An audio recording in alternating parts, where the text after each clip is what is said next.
নমস্কার বন্ধুরা, চলে এসেছি বেঙ্গলি লাভ স্টোরি শুধু তোমারই জন্য পরবর্তী পর্ব ৭৪ নম্বর পর্ব নিয়ে। নতুন যারা শুধু তোমারই জন্য শুনছেন তারা অবশ্যই আমার আগের গল্প আমার তুমি অবশ্যই পড়ে নেবেন।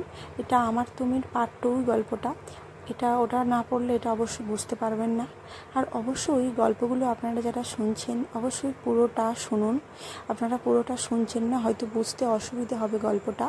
যদি কিছু আমার থেকে ভুল হয়ে থাকে অবশ্যই জানান কি ভুল হচ্ছে, সেগুলো আমি আস্তে আস্তে ইম্প্রোভাইজ করার চেষ্টা করব। এই পর্বটাও খুব সুন্দর হতে চলেছে, শুনতে থাকুন। শুরু করছি। নিশীথ রাত্রি অফিসারের সাথে কথাই বলছিল। হঠাৎ করেই নিশীথ কিছু একটা বলতে যাচ্ছিল, এমন সময় কলিং বেলটা বেজে উঠল। রাত্রি উঠে বলল, আপনারা কথা বলুন, আমি দেখছি কে এসেছে। রাত্রি এগিয়ে এসে ওর ফ্ল্যাটের দরজাটা খুলে দেখল সামনে ফেলিক্স আর ক্রেসিডা দাঁড়িয়ে আছে। দুজনের মুখ কেমন ম্লান হয়ে রয়েছে, সেটাই যদিও স্বাভাবিক। রাত্রি একবার ফেলিক্সের দিকে তাকিয়ে দৃষ্টি ফিরিয়ে নিল। কোনো কথা না বলে রাত্রি ইশারায় তাদের ভিতরে আসতে বলে এগিয়ে গেল ভিতরের দিকে।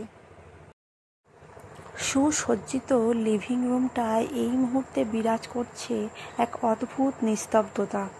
রাত্রি আর নিশীথের ঠিক মুখোমুখি বসে আছে ক্রেসিডা আর ফেলিক্স। মাঝখানে ব্যবধান বলতে একটা ছোট্ট সেন্টার টেবিল, আর সেই সেন্টার টেবিলের অন্যদিকে রাখা সোফায় বসে আছে দুই অফিসার। ক্রেসিডা এবং ফেলিক্স দুজনের দৃষ্টিতেই ফুটে উঠেছে এক দুশ্চিন্তার ছায়া। হঠাৎ এমন অনাকাঙ্ক্ষিত পরিস্থিতির আবর্তে পড়লে চিন্তা হওয়াটাই স্বাভাবিক। বেশ কিছুক্ষণ ধরেই চলছে প্রশ্ন উত্তরের পালা। অফিসার একে একে সবাইকে জিজ্ঞাসাবাদ করছেন, তারপর হঠাৎ করেই যেন নেমে এসেছে এই নৈশব্দের বিরতি।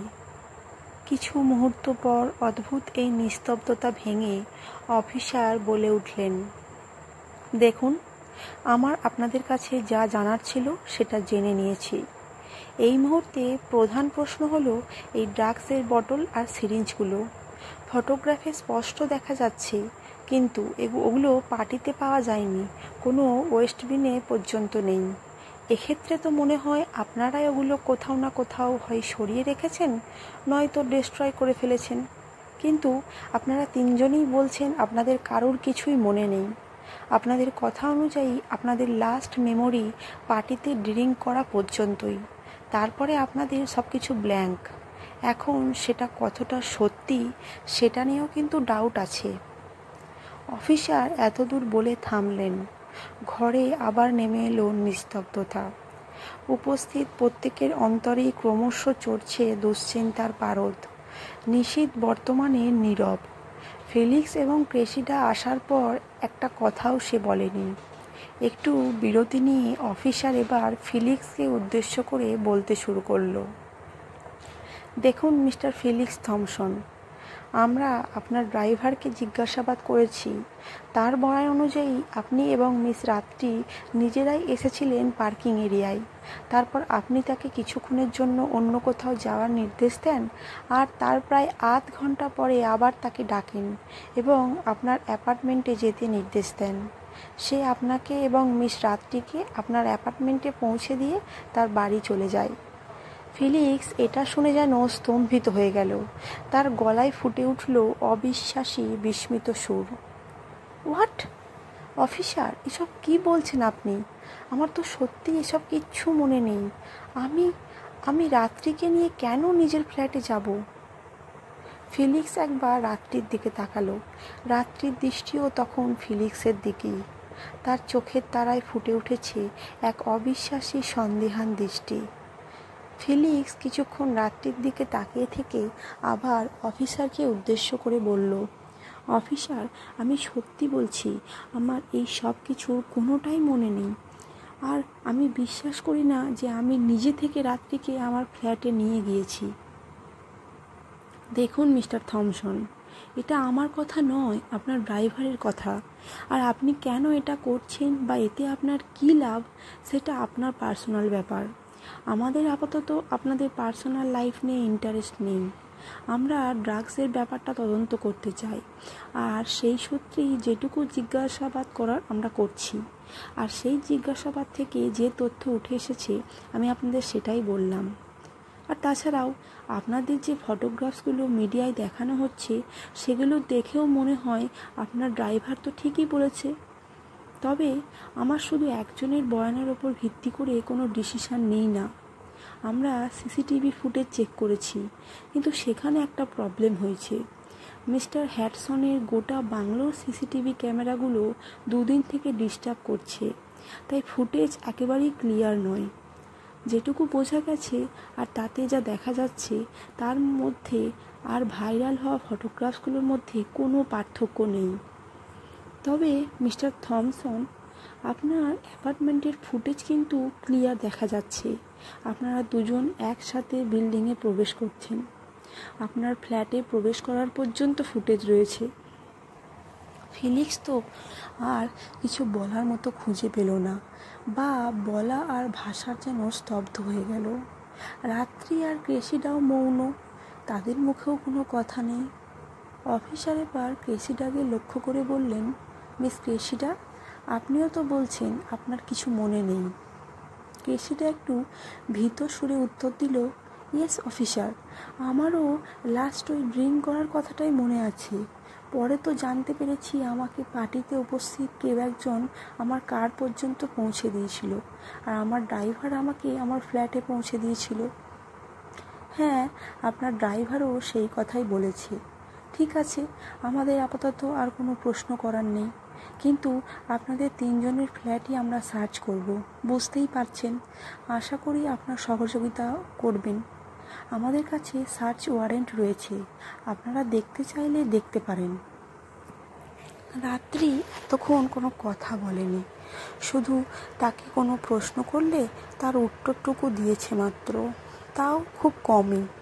এবার রাত্রি একবার নিশিদের দিকে তাকিয়ে আবার অফিসারের দিকে ফিরে বেশ আত্মবিশ্বাসী সুরে বলল, তার কোনো প্রয়োজন নেই অফিসার, আপনারা আপনাদের ডিউটি করুন।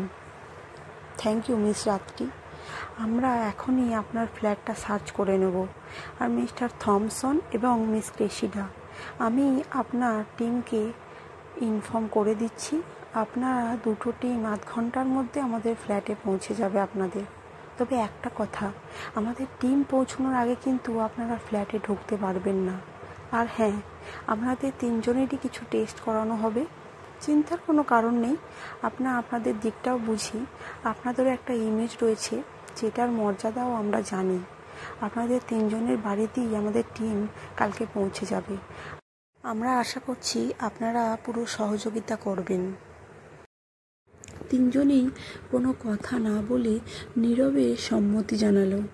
অফিসার এবার তার সঙ্গী অফিসারকে কিছু নির্দেশ দিয়ে বললেন, miss Cressida and mister Thomson, আমাদের টিমকে ইনফর্ম করা হয়েছে, ওরা কিছুক্ষণের মধ্যেই আপনাদের ফ্ল্যাটে পৌঁছে যাবে। ক্রেসিডা আর ফিলিক্স এবারও কোনো কথা বলল না, নীরবে একবার প্রত্যেকের সঙ্গে দৃষ্টি বিনিময় করে উঠে দাঁড়ালো। রাত্রি অনিচ্ছা সত্ত্বেও উঠে দাঁড়িয়ে নিশিতের দিকে তাকিয়ে বলল, তোমরা কথা বলো, আমি আসছি। রাত্রি আর কোনো কথা না বলে কোনো দিকে না তাকিয়ে সোজা এগিয়ে গেল মূল দরজার দিকে। ক্রেসিডা আর ফিলিক্সও তাকে অনুসরণ করলো। রাত্রি দরজাটা খুলে একপাশে সরে দাঁড়ালো। ক্রেসিডা রাত্রির কাছে এসে বলল, রিড, ডোন্ট ওয়ারি, আমরা যখন কেউ কিছু করিনি তখন আমাদের চিন্তার কোনো কারণ নেই। হ্যাঁ, ভয় আমারও একটু লাগছে, যতই হোক ড্রাগসের মতো একটা সেন্সিটিভ কেস, কোথা থেকে যে এসব হয়ে গেল। তবে অফিসার দেখলাম ভীষণ হেল্পফুল, খুবই ভালো। আই ডোন্ট থিঙ্ক আমাদের চিন্তার কোনো কারণ আছে। আর রইল বাকি তোমার চিন্তার ফর ফিলিক্সের ওই ফলস স্ক্যান্ডেলের কথাটা, ও নিয়ে বেশি ভেবো না। এমন অনেক রিউমার আমাদের ঘিরে ওঠে, আবার মিলিয়েও যায়। হ্যাঁ, সাময়িক একটা খারাপ লাগার ব্যাপার রয়েই যায়, বাট স্টিল। রাত্রি ক্রেসিদার কথার মাঝেই তাকে বাধা দিয়ে বলে উঠল, ক্রিস, আমার মনে হয় তোমাদের দেরি হয়ে যাচ্ছে, এখন না বেরোলে হয়তো পুলিশের টিম আগে পৌঁছে যাবে। ও রাইট, বাই রিট, তুমি চিন্তা করো না, সব ঠিক হয়ে যাবে, দেখো। রাত্রি উত্তরে একটু হাসল, ক্রেসিডা আর কিছু না বলে এগিয়ে গেল লিফটের দিকে। ফিলিক্স এতক্ষণ রাত্রির সঙ্গে একটাও কথা বলেনি। এখন তার সামনে দাঁড়িয়ে কিছুটা করুণ সুরে বলল, রাত্রি, আমি জানি তুমি আমাকে ট্রাস্ট করতে পারছো না, জানি সিচুয়েশানটা এমনই, বাট আমি কিন্তু এখনও বলছি রাত্রি, বিলিভ মি, তোমার মতো আমিও অন্ধকারে, এইসব কোনো কিছুই আমি জানি না। রাত্রি কোনো উত্তর দিল না, ফিলিক্সের দিকে তাকালো পর্যন্ত না। ফিলিক্স আর কিছু বলল না, একটা দীর্ঘশ্বাস ফেলে বেরিয়ে গেল। রাত্রি একবার তার যাওয়ার দিকে তাকিয়ে দরজাটা বন্ধ করে দিল। তার মনে এখনও সেই দ্বন্দ্বটা বর্তমান। একাংশ চাইছে বিশ্বাস করতে, আর অপর অংশ তুলছে অবিশ্বাসের ঢেউ। রাত্রি ফিরে এসে শুনল নিশীথ অফিসারকে বলছে, অফিসার, আমি এতক্ষণ আপনাদের কাজের মাঝখানে কোনো কথা বলিনি, কিন্তু একটা কথা এখানে আমি না বলে পারছি না। কি? সবার সামনে বলিনি কারণ আমি কাউকেই পুরোপুরি বিশ্বাস করতে চাইছি না। এই যে হঠাৎ করে মিস্টার হ্যাডসনের বাংলোর গোটা সিসিটিভি সিস্টেম প্রবলেম দেখা গেল, আপনার এটা কি একটু অড লাগছে না? হ্যাঁ মিস্টার নিশীথ আগরওয়াল, আপনি ঠিকই বলেছেন, অড আমারও লেগেছে। আমার এটা নিয়ে তদন্ত করছি, আমরা চেক করে দেখছি এটা সম্পূর্ণ কাকতালীয় নাকি এর মধ্যেও কোনো ব্যাপার রয়েছে। নিশ্চয়ই কোনো গণ্ডগোল রয়েছে অফিসার, এটা কাকতালীয় ঘটনা বলে আমার অন্তত মনে হচ্ছে না। ডোন্ট ওয়ারি মিস্টার আগরওয়াল, আমরা সব দিক খতিয়ে দেখব। এরপর আর কোনো কথা হলো না। অফিসার দুজন রাত্রির ফ্ল্যাট পরীক্ষা নিরীক্ষা করে তাদের কাজ সম্পূর্ণ করে চলে গেলেন। নিশীথ তাদের এগিয়ে দিয়ে এসে রাত্রিকে দেখতে পেল না। কিছুটা যেন চিন্তিত হয়ে উঠল। কি জানি, হয়তো আবার মন খারাপি মেঘের দল ঘিরে এসেছে তার মনের আকাশে। নিশীথ রাত্রিকে খুঁজতে খুঁজতে শেষে কিচেনে এসে দেখল রাত্রি কিছু একটা তৈরি করছে। নিশীথ তার কাছে এসে বলল, তোমাকে আমি সারা ফ্ল্যাটে খুঁজে ফেললাম, আর তুমি এখানে কি করছো? রাত্রি কিন্তু উত্তর দিল না, নীরবে নিজের কাজ করে যেতে লাগলো। নিশীথ বুঝল এখন আর প্রশ্ন করেও লাভ নেই। রাত্রি কিছুক্ষণ পরেই একটা প্লেটে কিছু খাবার সাজিয়ে নিশীথের দিকে বাড়িয়ে দিয়ে বেশ গম্ভীর সুরে বলল, এখন বেশি কিছু করতে পারলাম না, এটাই খেয়ে নাও, আর এটা বলো না যে তোমার খিদে নেই। কালকের পর যে তোমার পেটেও কিচ্ছু পড়েনি সেটা আমি খুব ভালো করে জানি। নিশীথ কিন্তু একটুও অবাক হলো না। এটাই তো তার সেই পরিচিত রাত্রি, যে না বলতেই বুঝে নিতে পারে তার সব মনের কথা, তার প্রতিটা স্বভাব যার নখদর্পণে। এ তো সেই পুরনো রাত্রি। নিশীথের ঠোঁট জুড়ে আলতো একটা হাসির রেশ ছড়িয়ে পড়ল। প্লেটটা হাতে নিয়ে নিশীথ বলল, তোমার কিন্তু এইসব করার কোনো প্রয়োজন ছিল না। রাত্রি প্লেটটা নিশীথের হাতে দিয়েই কিচেন ছেড়ে বেরোতে উদ্যত হয়েছিল। একটু থেমে পিছন ফিরে তেমনই গম্ভীর সুরে বলল, সব কিছু প্রয়োজন থাকলেই করতে হবে এমন কোনো কথা নেই নিশ্চয়ই। কথাটা বলেই রাত্রি কিচেন ছেড়ে বেরিয়ে গেল। নিশীথ সেদিকে তাকিয়ে অল্প হেসে স্যান্ডউইচটা হাতে নিয়ে পরম তৃপ্তিতে একটা কামড় বসালো। খিদে তো সত্যি পেয়েছিল। নিকষ কালো অন্তহীন শূন্যের বুকে উজ্জ্বল হয়ে ফুটে উঠেছে এক ফালি চাঁদ। সুউচ্চ বহুতলের খোলা বারান্দায় দাঁড়ানো রাত্রির উদাসী দৃষ্টি আলগোছে ছুঁয়ে যাচ্ছে বহু দূরের ওই একাকী চাঁদটাকে। এর আগেও ঠিক আজকের মতো এইভাবেই এই বারান্দায় দাঁড়িয়েই নিজের কত সুখ দুঃখ রাত্রি ভাগ করে নিয়েছে দূর আকাশের ওই চাঁদের সঙ্গে। তার সব না বলা কথার সাক্ষী যেন ওই চাঁদ, যেন তার নিভৃত প্রহরের সঙ্গী সে। তবে আজ এই নিভৃত প্রহরে রাত্রি একলা নয়। নরম হলদে আলোর স্নিগ্ধ পরশ আজ শুধু রাত্রিকেই স্পর্শ করছে না, আজ এই খোলা বারান্দার বুকে দাঁড়িয়ে রয়েছে রাত্রির মতোই আরও একজোড়া চোখের উদাসী দৃষ্টি। এক টুকরো ওই চাঁদটাকে ছুঁয়ে যাচ্ছে। তারও অনেক গোপন ব্যথার সাক্ষী ওই চাঁদটাই। জীবনের বহু বিনিদ্র রজনীতে সেই ছিল তার একমাত্র সঙ্গী। নিচে কালো রাস্তায় এখনও বয়ে চলেছে ব্যস্ত স্রোতের কোলাহল, কিন্তু সেই কোলাহল নিশীথ বা রাত্রি কাউকেই যেন স্পর্শ করতে পারছে না। তাদের যেন এই মুহূর্তে অন্য কোনো দিকে মনই নেই। এই মুহূর্তে তাদের দুজনের মনেই চলছে একরাশ চিন্তার আবর্তন, যে আবর্তে একের পর এক প্রশ্ন, একের পর এক আশঙ্কা উকি দিয়ে যাচ্ছে। এইভাবে কতক্ষণ যে তারা তাদের অশান্ত মনটাকে শান্ত করার পথের সন্ধান করে চলেছে বলা যায় না। এমন পরিস্থিতিতে সময়ের হিসেব কেই বা রাখে? সময় কাটার হিসেবে ঠিক কতক্ষণ তারা এই নির্বাকভাবে নিশ্চুপ একদম মূর্তির মতো দাঁড়িয়ে রয়েছে তার হিসেব নেই। একসময় ধীরে ধীরে নিশীথের দৃষ্টি ওই সুদূর আকাশের বুকের জ্বলন্ত চাঁদের অঙ্গ ছুঁয়ে নেমে এলো রাত্রির দিকে। ধীর স্থির গম্ভীর রাত্রির এই শান্ত রূপটা নিশীথকে বড্ড বিচলিত করে তোলে।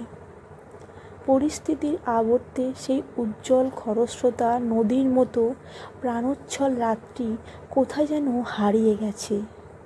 যদিও সেই চিরপরিচিত রাত্রির নিরুদ্দেশ হওয়ার মূল কারণ তো সে নিজেই ছিল। তার একটা মূর্খামির জন্যই এই প্রাণবন্ত রাত্রি আজ যেন বহু দূরে হারিয়ে গেছে। রাত্রির এই উদাস দৃষ্টি নিশীথের অন্তরে তীক্ষ্ণ শেলের মতো বিদ্ধ হয়। তবে নিশীথ এত সহজে হেরে যাওয়ার পাত্র নয়। এত সহজে সে তার সেই পরিচিত রাতটিকে হারিয়ে যেতে কিছুতেই দেবে না। নিশীথ যেন নিজের কাছেই প্রতিজ্ঞা করল, পথ যতই কঠিন হোক একদিন আবার সেই পুরনো রাতটিকে সে ফিরিয়ে আনবেই।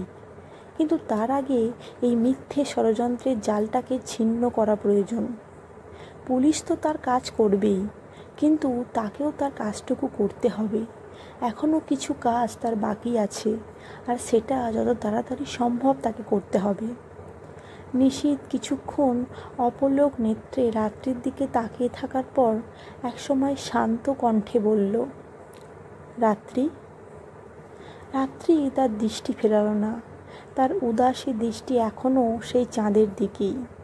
সেই দিকে তাকিয়ে রাত্রি আনমনির সাড়া দিল, বলো। নিশীথ একটু থেমে বলল, রাত তো বাড়ছে, এবার আমার ফেরা উচিত রাত্রি। আমি খাবার অর্ডার করে দিয়েছিলাম, ডাইনিং টেবিলে রাখা আছে। ডিনারটা কিন্তু তুমি স্কিপ করবে না, সময় মতো খেয়ে নিও। রাত্রি কোনো উত্তর দিল না, তেমনই দৃষ্টিতে চেয়ে রইল আকাশের দিকে। নিশীথের আর আজ রাত্রিকে ছেড়ে যেতে বিন্দুমাত্র ইচ্ছে করছে না। এক মুহূর্তের জন্য রাত্রিকে চোখের আড়াল করতেই মন চাইছে না, কিন্তু যেতে তো হবেই। নিশীথ রাত্রির দিকে আরও কিছুক্ষণ তাকিয়ে থাকার পর পিছন ফিরতেই রাত্রির উদাসী কণ্ঠস্বরের আহ্বান শোনা গেল, নিশীথ।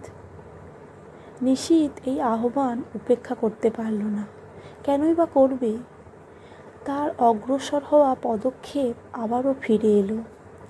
রাত্রির দিকে ফিরে নিশীথ বলল, বলো রাত্রি, কি বলবে? রাত্রি এখনও তাকায়নি নিশীথের দিকে। সেই চাঁদের দিকে তাকিয়েই বলল, সব আবার আগের মতো ঠিক হবে তো নিশীথ?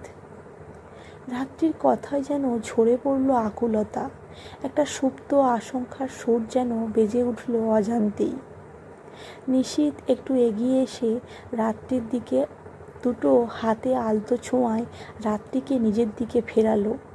রাত্রির চোখে চোখ রেখে নিশীথ শান্ত অথচ দৃঢ় কণ্ঠে বলল, তোমার নিজের ওপর বিশ্বাস নেই রাত্রি? রাত্রি নিশ্চুপ দৃষ্টিতে কিছুক্ষণ চেয়ে রইল নিশীথের দিকে।